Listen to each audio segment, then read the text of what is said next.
Saludos. En algunas iglesias cristianas se afirma que si no hablas en lenguas significa que no has recibido el Espíritu Santo. Y hay algunos pasajes bíblicos que parecen respaldar esa idea, como cuando fue fundada la iglesia, leemos en el libro de los Hechos que aparecieron entonces unas lenguas como de fuego que se repartieron y se posaron sobre cada uno de ellos, los apóstoles. Todos fueron llenos del Espíritu Santo y comenzaron a hablar en diferentes lenguas según el Espíritu les concedía expresarse. Que hablaran en lenguas fue un testimonio para que los judíos presentes que venían de otras regiones y hablaban otros idiomas creyeran en Cristo al oír a los apóstoles hablar cada uno en el idioma de la región de donde venía. Ellos entendían lo que oían. Otro caso similar lo encontramos en el mismo libro de los Hechos. Dice, mientras aún hablaba Pedro estas palabras, el Espíritu Santo cayó sobre todos los que oían el discurso, y los fieles de la circuncisión que habían venido con Pedro se quedaron atónitos de que también sobre los gentiles se derramase el don del Espíritu Santo, porque los oían que hablaban en lenguas y que magnificaban a Dios. En este caso, el propósito obvio de hablar en lenguas era que los cristianos judíos creyeran que también a los no judíos se derramaba la gracia de Dios y el poder del Espíritu Santo.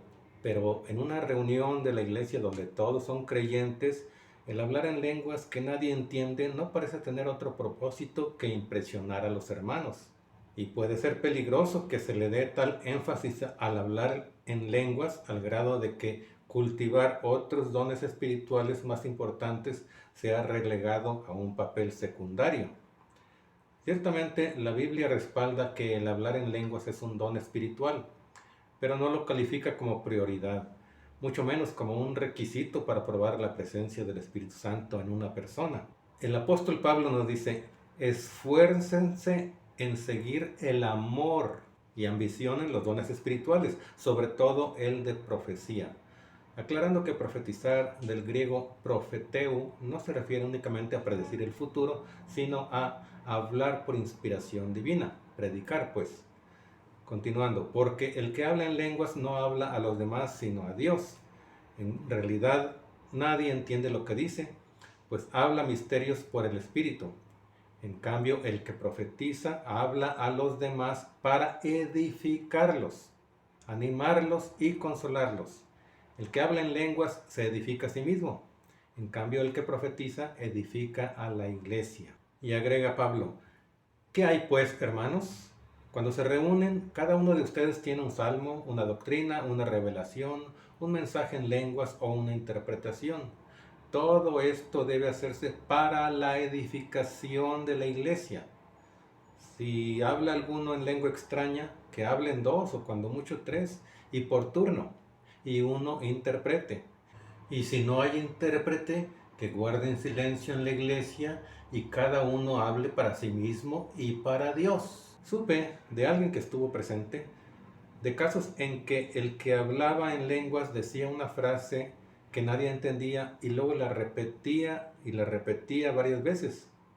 Pero el intérprete daba una predicación más larga que definitivamente no reflejaba la simple repetición de los mismos balbuceos. Eso es un engaño, una mentira. Así que por el hecho de que el hablar en lenguas no sea edificante, la mayoría de las iglesias no practican esto en sus reuniones.